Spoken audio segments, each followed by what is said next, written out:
बाप कहे हे बेटो हमारो, बाप कहे हे बेटो हमारो, पुत्री परण घर लावेला। बाप कहे हे बेटो हमारो, पुत्री परण घर लावेला। परण्योड़ी पासी परणी जे,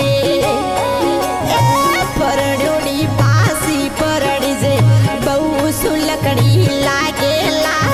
परण्योड़ी पासी परणी जे, बहु सुलकड़ी लागेला।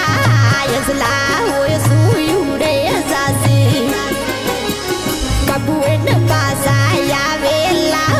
यसला होय सुयुडे जासी, कबुएन पासा यावेला।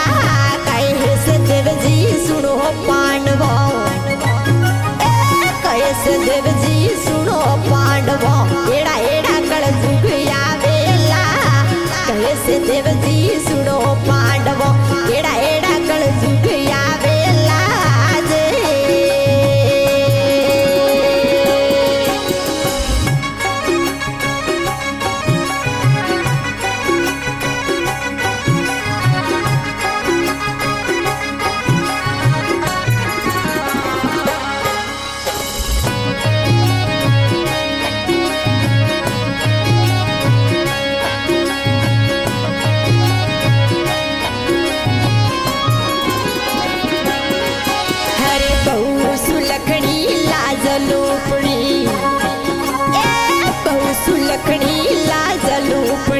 मन कहे घूंघट काटेला। बहु सुलखड़ी लाज लूपड़ी, मन कहे घूंघट काटेला। घर की लुगाई के नोर नहीं मोने, घर की लुगाई के नोर नहीं मोने, पर घर मोजा मोड़ेला। घर की लुगाई के नोर नहीं मोने, पर घर मोजा मोड़ेला। यसला होय सुयुडे जासी, यमे कबुएन पासा यावेला। यसला होय सुयुडे जासी, कबुएन पासा यावेला। कैसे देवजी सुनो पांडवो, कैसे देवजी सुनो पांडवो, एड़ा एड़ा कल जुग यावेला।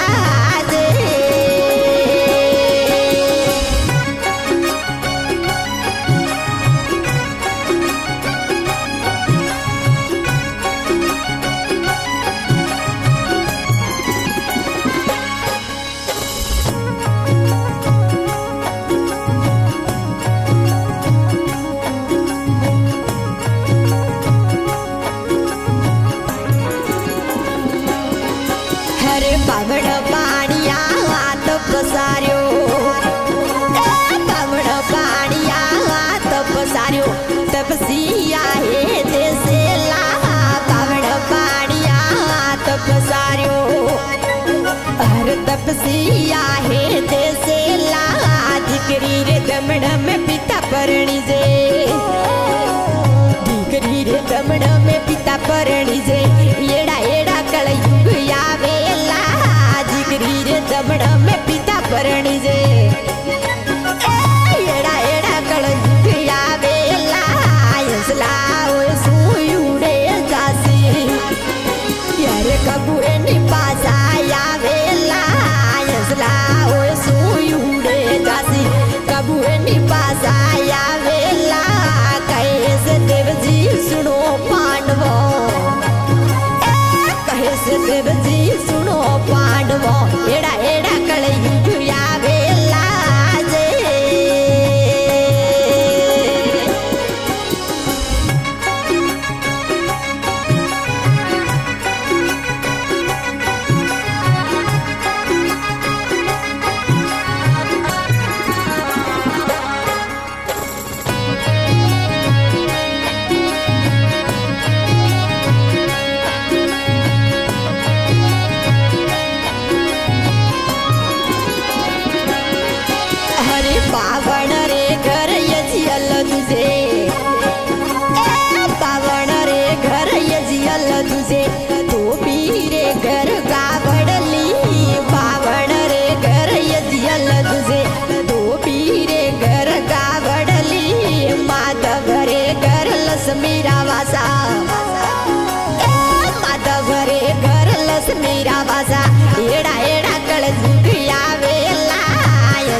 देवजी सुनो पांडवो एड़ा एड़ा कलयुग आवेला जे